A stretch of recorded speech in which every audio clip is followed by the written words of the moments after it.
खुदावन का शुक्र करते हैं कि इस समय आपके लोगों ने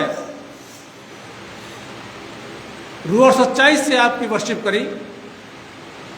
खुदावन आप इन सबको बहुत बड़ी बरकत देना। और अब ये समय है कि हम आपके कलाम से कुछ मनन करें, इसलिए आपकी अगुवाई और ज्ञान और बुद्धि समझ आप देना ताकि हम आज के कलाम को समझ सकें। खुदावन यीशु मसीह के नाम से मांगते हैं, आमीन। आज का जो विषय है वो है दाऊद और गोलियत। जी आ जाइए, अपन सीट पे ऐसे बैठ सकते हैं, कोई बात नहीं। दाऊद और गोलियत, और इसका मुख्य पद है जो आपको मिलेगा पहला शमूएल उसका 17 बाब पद 45 की आखिरी लाइन पढ़िए जरा।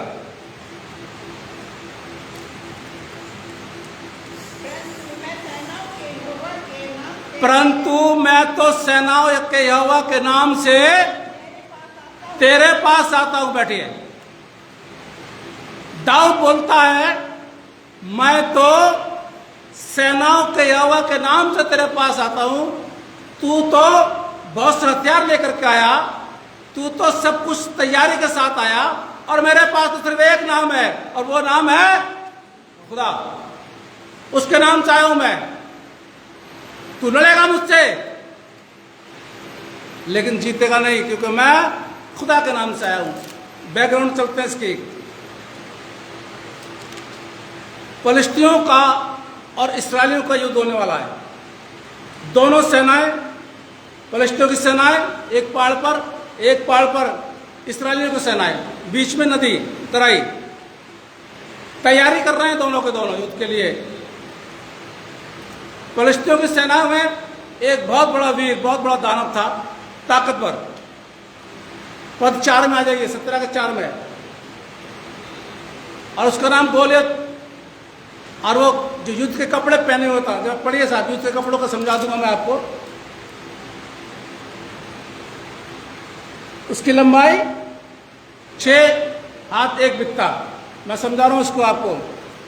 लंबाई 6 हाथ 1 बित्ता, मतलब लगभग 9 फीट। लगभग 9 फीट उसकी लंबाई, ऊंचाई। और उसके बाद जो पत्थर की झिलमिल पहने था, उसका वजन 57 किलो। इसके अंदर लिखा हुआ है 5000 शेकल, इसका 57 किलो। आगे जो सर पर पीतल का टोप था, टांगों के बीच में पीतल का कवच था, कंधे पर बरखी बंधी थी, तेज धार वाला भाला जिसका वजन लगभग 7 किलो। भाले का वजन 7 किलो। हम लोग 7 किलो उठा लेते हैं, थोड़ा मुश्किल पड़ती है ना। 7 किलो का अगर कोई चीज़ लेकर के आ रहे हैं तो उठा लेते हैं, लेकिन थोड़ा सा मुश्किल पड़ती है। लेकिन इस तो भाला लिए हुए 7 किलो का लड़ाई के लिए जा रहा है, और वो इस्राएलियों को चुनौती दे रहा है। मैं पद 8 और 10 में आ गया हूं। तुम में से कोई है जो मुझसे आके लड़ाई करे, मुझसे युद्ध करे? अगर वो जीतता है तो मैं उसके अधीन हो जाऊंगा, और अगर मैं जीतता हूं तो वो मेरे अधीन होगा। चुनौती दे रहा है, ललकार रहा है इस्राएलियों की फौज को। पद 11 में आ गया हूं मैं। इस्राएल लोग डर गए। इतना बड़ा दानव, राक्षस जैसे लगता था वो ललकार रहा है। इस्राएल डर गए। 12 पद में आ गया हूं मैं। दाऊद के बड़े भाई थे 7। दाऊद सब में छोटा था। दाऊद अपने भाइयों के लिए खाना लेके जाता था युद्ध में। उसके पापा उसको बोलते थे, जा अपने भाइयों को खाना दे करके आ, उनका हालचाल पूछ के आ। आगे बढ़ते जाइए। 16 पद में लिखा हुआ है कि ये गोलियत इस्राएलियों को 40 दिन और 40 रात बराबर ललकारता रहा, बराबर धमकी देता रहा, बराबर चुनौती देता रहा, 40 दिन और 40 रात तक।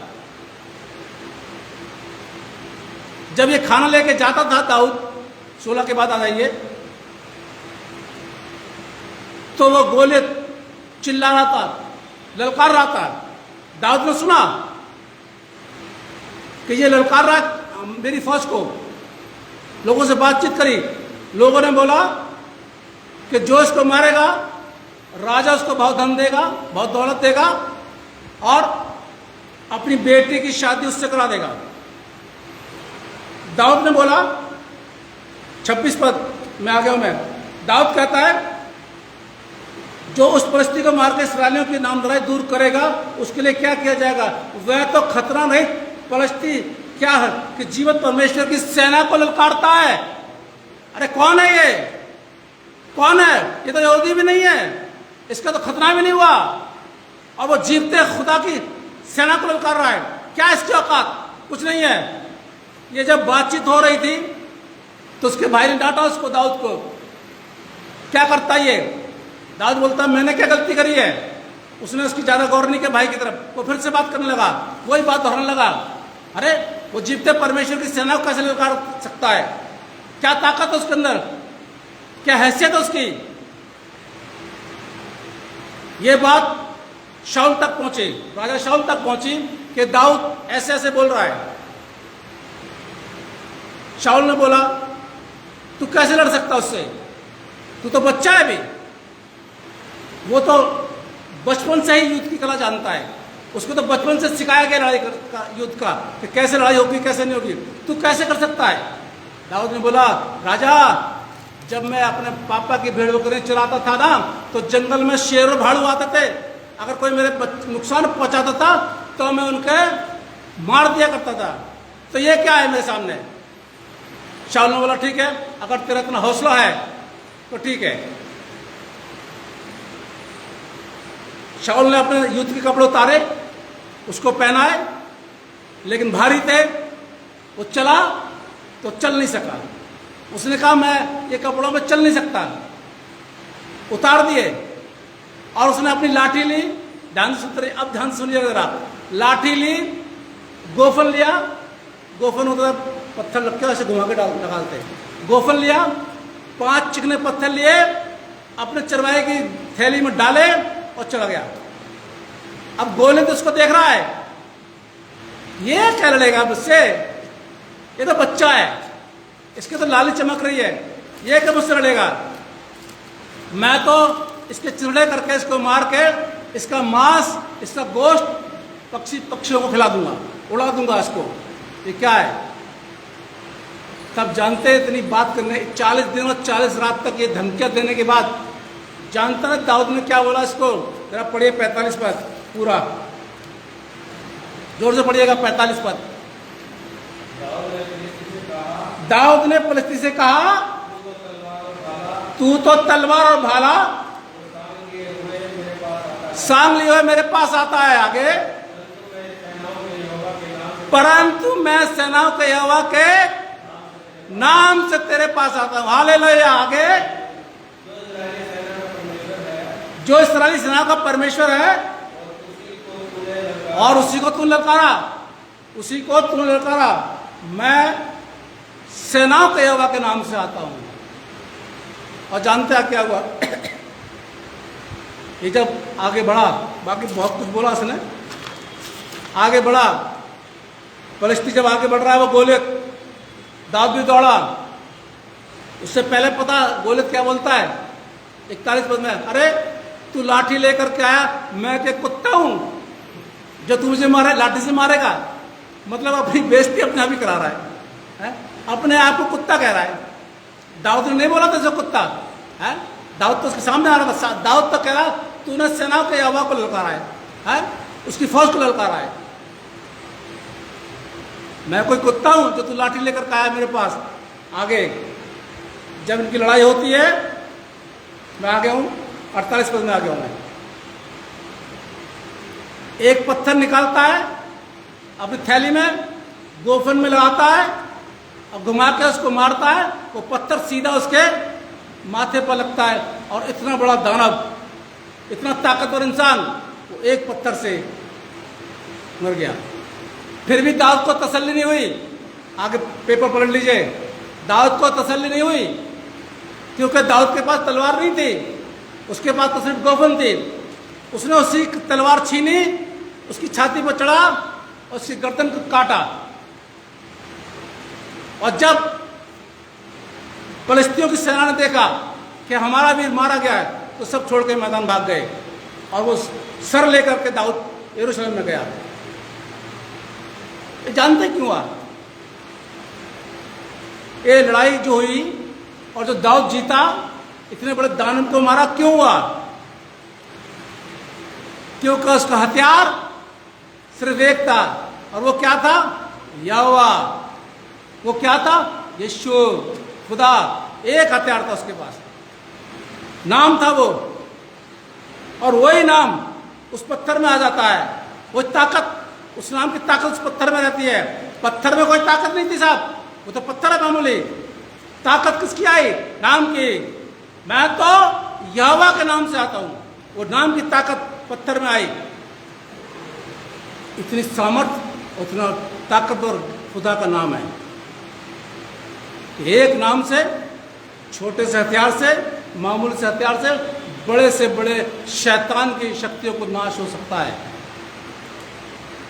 छोटे से पत्थर से कोई इतना बड़ा दाना मरा है? एक सुना कभी आपने? लेकिन यहाँ तो लिखा बाइबल के अंदर। लेकिन कब हुआ ये?